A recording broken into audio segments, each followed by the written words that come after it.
Hi, everyone. I'm Denise Garth, Chief Strategy Officer at Majesco, and you're listening to the Future of Insurance Industry Leaders podcast series. Follow along as I interview the best and brightest leaders in the insurance industry and InsurTech landscape to bring you the latest in digital transformation, innovation, industry trends, challenges, and opportunities, as well as next-gen technologies. We use our experience to anticipate what's next without losing sight of what's now. Stay tuned to find out your next now.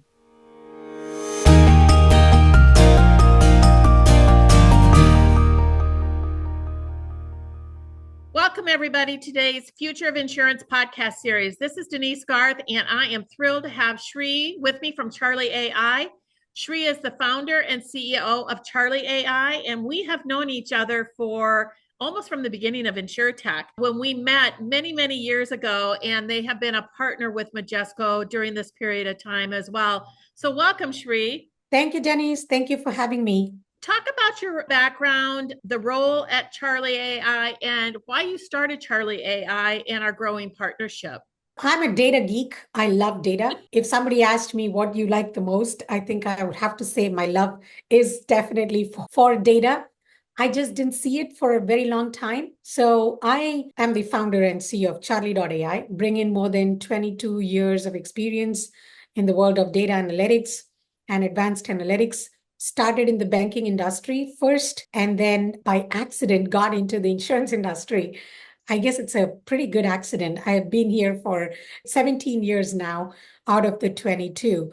And they say once you enter, you never leave. It's always an accident for everybody. And once you're in, you're never out. I think that is so right. And my manager predicted that. And I said, no, I don't think so. And it turns out that she was 100% right. I'm very glad to be at this juncture in where the data transformation and analytics is going on at this rapid pace in the insurance industry. It's very interesting times to be here in the insurance industry. Kind of feels like a deja vu with what I went through in the banking industry. So This is even more exciting because like the banking, I guess, it touches your everyday life, and to see what kind of changes you're going to put together, whether it is Charlee bringing in insights for better claims management in partnership with companies like yours, which provide the core solutions. And if core solutions take this lead, I'm super excited about the future. As I mentioned in the introduction, you were one of the first InsurTech startups back in early 2016, at the start of InsurTech when it was really starting to grow. I remember meeting you, and I believe it was at InsurTech Silicon Valley. It was the first time that we met. And we talked about a partnership early on. Fast forward 8 to 9 years. Talk about how InsurTech has changed from your viewpoint and how it has matured.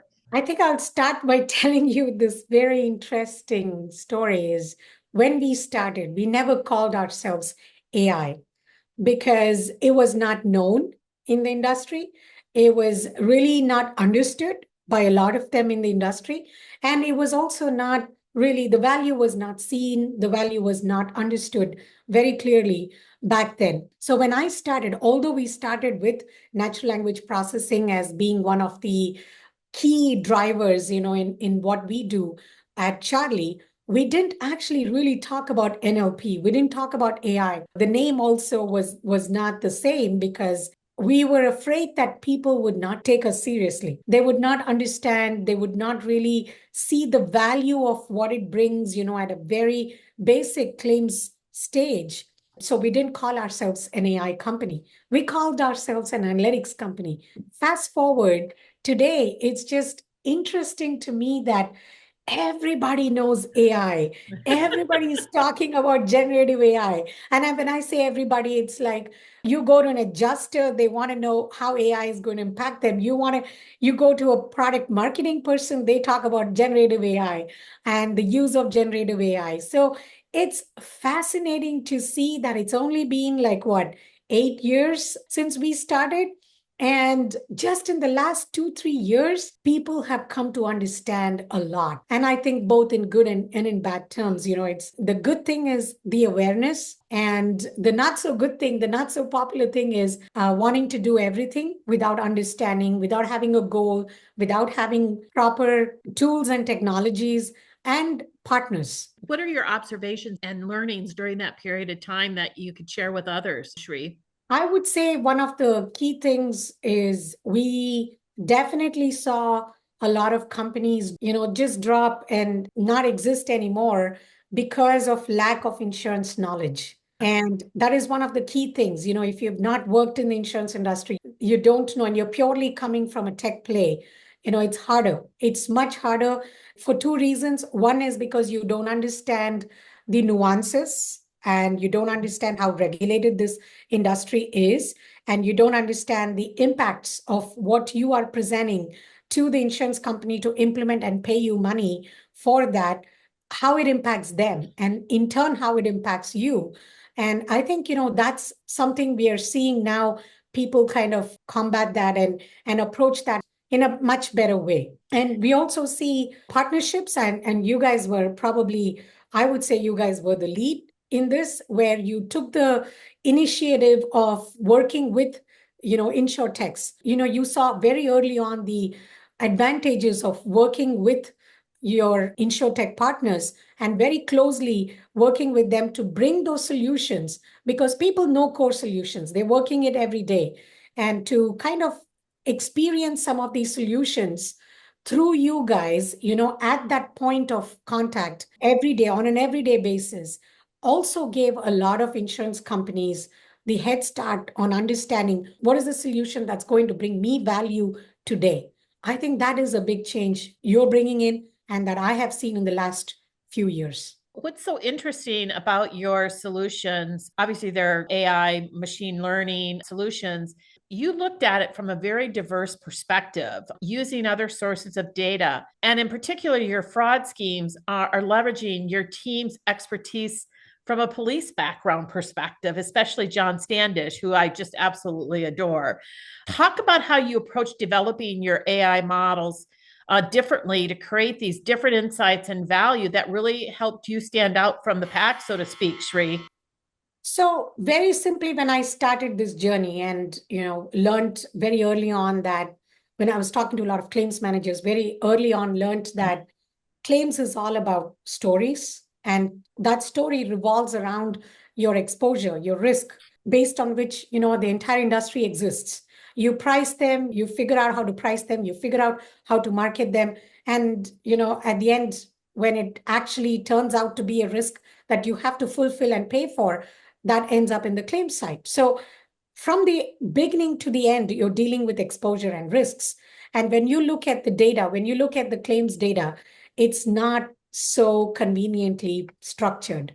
It is very unstructured in terms of the risks and exposures existing in paragraphs, in a lot of, I would say, abbreviations, in some standard, some not so standard ones. So when I started kind of looking at this, I felt like you really need somebody who understands claims from all aspects, from a regulatory aspect, from the operations aspect, from the adjustment, from the adjudication aspect, from the legal aspect, from the litigation aspect, from all aspects.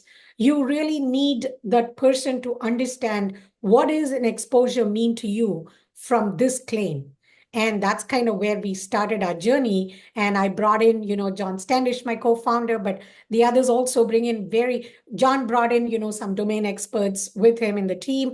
And we also brought in somebody who had handled infrastructure and applications at AIG, who's also my other co-founder, who runs my India division.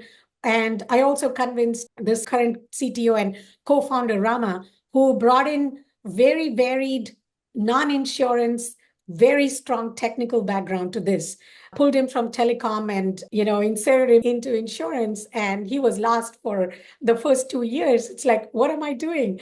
Just to kind of bring all these, I would say, technicalities and all these skills and knowledge to do one thing, to be able to extract the exposures from any given data format and be able to use that, for predictions, for further analysis, or further in your product development down the road. It all is like, okay, give me that exposure, extract that exposure, make sense out of it, interpret it, and then give me that exposure. So that's what Charlee focuses on. Is we have collected more than, I would say, 60,000 exposure risk intelligence data insight and gone through more than 55 million claims at this time. That was 2 years ago. We haven't updated that number yet, but that was the key, is to bring all this diverse backgrounds together to help figure out how do we make sense, how do we reduce that false positives, but stick to the exposure data, stick to facts of laws, no personalization, and completely anonymous, and just understanding the exposure and the risk intelligence from that and using that for every customer. Our idea was, if you pre-train them, you can take it to any customer and start your analytics based on that, because what you're doing is you're looking for the similar exposures in the other customers' data. So you've expanded beyond the first model that focused around fraud into new areas. Talk about those and how they are building on what you've already done. And it's kind of like, as you keep building it out, you keep creating even bigger, greater value out there for the marketplace. When we started with 160 plus fraud schemes that, John brought in, and we focused more on the cognitive behavioral patterns around these 160 plus fraud schemes across all lines of business. When we started doing that, what we started collecting in the process is the behavioral patterns around these exposures, around these risk characteristics. What happens when a tree falls on the house, or what happens when it's a hurricane claim, but the hail or the storm was not strong enough, to cause a similar kind of a damage? Or what happens in an auto accident, somebody swipes you and goes away, and then you land in all these, I would say, very high severe injuries. How did that happen? So kind of looking for patterns behind this. And where we landed was to say that, okay, now we need an interpretation layer, something that understands the claims language, because everybody documents claims differently. And if you look at, things coming from medical reports, things coming from other sources, again, they're not built for English language. Yeah. It's almost a different claims language. It's almost a claims language, a different kind of English language. So without even labeling it, without knowing, we built what is called the claims language model that could understand and that could interpret, extract things from the unstructured and structured data, documents, everything. And it goes to the finite, very, very, very finite details of the exposure and the risk characteristics. And that was the platform that we started with. And then it definitely helped with the fraud indicators. But what we wanted to do was to go beyond that, because early on, PNC carrier customers wanted us to use that behavioral patterns to predict litigation. So that's really how we started in this prediction journey. So we had the layer, and that was our platform. That is still currently our main platform. The NLP layer, the claims language model, is our biggest differentiator. Everything else builds on top of it. We have the predictive analytics layer, which predicts litigation, attorney involvement, and severity of claims. And for that, we also needed to include a lot of ontologies and dictionaries to be able to semantically understand injuries, semantically decode some of the risk characteristics, damages, and all these things. So that's really what the platform is. It's basically the language model, the claims language model, plus the ontologies and dictionaries for the ability to bring all those risk characteristics and exposure intelligence into that layer. And then, using that, we predict. Now we also have the DocuCharlie, which helps with document analysis and builds upon some warnings and alerts based on that. And we're also coming up with Ask Charlie. That's going to be our chat GPT for claims. Wow. What a powerful layer to have that allows you to build off of all of this with that understanding of all those behaviors. That's amazing, Sri. Not everybody kind of thinks about it in that perspective, but boy, you have a lot more opportunity ahead with that claims model. One of the things you mentioned it at the beginning, everywhere there is, it's all about AI now. And now it's about GenAI, another variation of AI. And it's one of the hottest topics in the industry. How do you see the evolution of AI machine learning models with Gen AI? I know that we're working together, soon to be announced, for you guys to be part of our new AI ecosystem that will be able to leverage what we're doing with Gen AI and calling out to capture the data and send it back and forth. What is it that you think Gen AI and how that's going to really extend value to what you guys are doing from an AI machine learning perspective? It definitely adds value in terms of extending our capabilities on top of the claims language model that we already have built. Generative AI, that's something that we use today within Charlee. And what it has actually done is the ability to help us get through some of the noise in the English language. We have gotten through the noise, through the claims language, but going through the understanding and going through the nuances and noise, in the English language is something they already have trained it for. So it just kind of accelerates, what we do in terms of liability determinations, coverage determinations, and getting more into some of the technicalities that were not possible before. I mean, it kind of opens up the doors, but I just want to make it very clear that we are able to do that within Charlee because we have that claims language model that really is very, very strong in the domain knowledge. So it extends very beautifully into that. There are some very good use cases with generative AI in the insurance industry. I think the first thing is it is really excited a lot of people to go out there and seek more about what generative AI can do and started playing with that. So it's super exciting that people now know more. When we go to customers, they know more than us, in terms of what is generative AI. Can it be used for that? Can it be used for this? And so we are super excited that people are asking us the right questions now. And that is very exciting coming from Majesco, and putting that into your platform where you can now easily bring partners like us and provide that advantage to your end users. I think they will see a lot more of that power, Yeah. in that area. Well, just imagine, similar to you guys adding kind of that layer of the claims model, we're now able to kind of go through and for, say, a very large claim, ask it to summarize the claim and the timeline of it. And imagine sending that information to you then to run it through your models. It's just the power of it is just going to be so amazing to see the really impactful ways that it's going to really kind of game change insurance. And I think given our challenges today, within the industry with all the increasing risks and the costs of insurance going up, we got to find ways to make this much more cost effective for the ultimate customer because we can't price people out of it having insurance. We just can't go that direction and have protection gaps. So this is where our joint technology, I think, can really make a difference. Absolutely. And Denise, I want to give you an example with the generative AI being able to summarize documents so efficiently.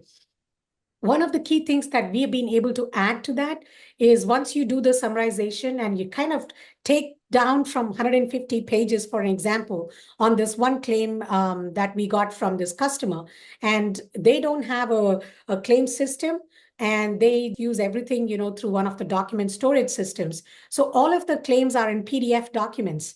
Mm-hmm. And, just imagine going through 150 pages to understand what is going on in that claim. And now if you can summarize, and summarization, a lot of people can do it. It's generative AI gives you that power to do that. And if it's part of, Majesco, it's fantastic. So now you summarize. Then comes the next part. Okay, what were some of the severity indicators in that? And that's where, Charlee is very proficient in, and it kind of pulls all those details. And this one claim, we found it was a construction defect claim, and they were able to kind of understand, where it started, what was the construction defects, and some of the other things, nuances that went with that. And they were able to kind of interject and intercept this claim, even after it went through a long cycle time of 12 months plus. It is giving people an advantage to get to their tasks that they need to focus more on, and places the value there in that time to respond. In the end, it creates a better customer experience, creates a better customer loyalty, and hopefully, in many cases, avoid some of the litigation issues that evolve out of it, which become really expensive for the industry, as we well know. Very rightly said. Very rightly said. So what's next for Charlee AI? And then what's your view of what's next in the industry, Sri? We are growing. This year has been like full of pipeline and a lot of customers coming to us that we didn't expect. Some of them getting disappointed with some other products out there in the market, and some of them also coming out from their own experiences of doing some things that then they realized, oh, this is going to take a lot longer to do, and maybe it's time to partner with somebody. So we're seeing all kind of things. We're also seeing smaller companies super excited about AI and using AI not just for the claims part of it, but also for reserving and predicting a very good IBNR. And also in terms of leveraging some of the Charlee insights to do new ways of actuarial science on rating. So we are super excited about those things. Apart from claims, claims is always super exciting to me. Seeing the results now that Charlee has been in the, it's like the rubbers met the road finally. So we're seeing the results. We're actually seeing the ROI. One of our customers, had $8 million plus savings just in one line of business. So we're seeing that it's super exciting for us with that kind of results, not just from one, but many customers. What's there for the industry? I think the industry needs to look at multiple things. I'm not an expert in the insurance industry per se for the whole thing, but where I see going, and I speak to you from being a policy holder, from both a personal and business policy holder. I think the commercial business needs a lot of change, has a lot of opportunities for change with generative AI and with also core solutions stepping up in those areas. So I think just offer a lot more flexibility in the products, in the services. Again, people need to understand this is a service industry. Insurance is a service industry that's based on risks and exposures. So at the end of the day, focusing more on those exposures and making that your theme, I think is going to go far more than looking back in the past and looking just at frequency and severity to price your risks, because you don't know. You can't stop that storm. You cannot stop that hurricane from coming. You can probably predict it and be a little bit more proactive, but the loss is a loss. You have agreed to pay for that home, irrespective of whether somebody was in the home or not. If the hurricane strikes, you got to pay for it. So what are you really paying for? People need to focus more on the exposures and focus more on the risks, especially on the commercial side. As a business policy holder, I want to see more of the embedded insurance. I want to see more of exposure-based products out there. And I also want to see more of, synergies between core system providers and InsurTechs. Well said. I think that we're at an inflection point. We've had so much change around us, and it's not just about the technology. It's really about the world has changed and risk has changed and customers have changed. And it requires us to really step back and I think rethink our business and our business models to do things differently rather than how we've done it the last 20 years, which really opens up the opportunity for use of technology in the right way. Absolutely. Well said. I always like to end the podcast with this one question, Tree. And it's, if you could use one word or phrase to describe the future of insurance, what would it be and why? Let's get intelligent. Oh, I love it. I think, getting intelligent, it's leveraging the technology, but then it's leveraging that human intelligence too. It's Absolutely. the combination. All intelligence. I think we shouldn't, this should not be a fight or a war or a battle between human versus artificial intelligence. I look at it as a tool. AI is a tool, and humans have always used tools. If you go back from the caveman times to now, we have always used tools. So why is this debate between, it's almost like having a debate between a spade and a human when you're in the garden or something, or some of the, things like that. It's like, no, there is no debate. They're meant for certain things. You're meant for certain things. You're still servicing humans. And that's what it is. You're still protecting somebody's health. You're still protecting somebody's property, somebody's business. It is still someone involved in there. So we're all humans, and we expect that our insurance companies will start to get more intelligent about us, and it's Yep. going to be about us. So all that intelligence has to be devoted to that primary customer. Well, Sri, it's been an interesting 8-9 years journey for you for InsurTech. And I am so thankful that we met that many years ago and have become professional colleagues, but also personal friends. You've done an amazing job as a woman founder, one of the very few that have been very, very successful. So, congratulations on that. And we are thrilled about the partnership and the expanding partnership that we've got together. So, thank you. Oh, thank you for this really amazing partnership. And it's a team effort, and the team includes partners like you guys. Thank you. Right. Thank you. That's it for this week's episode of Future of Insurance Industry Leaders podcast.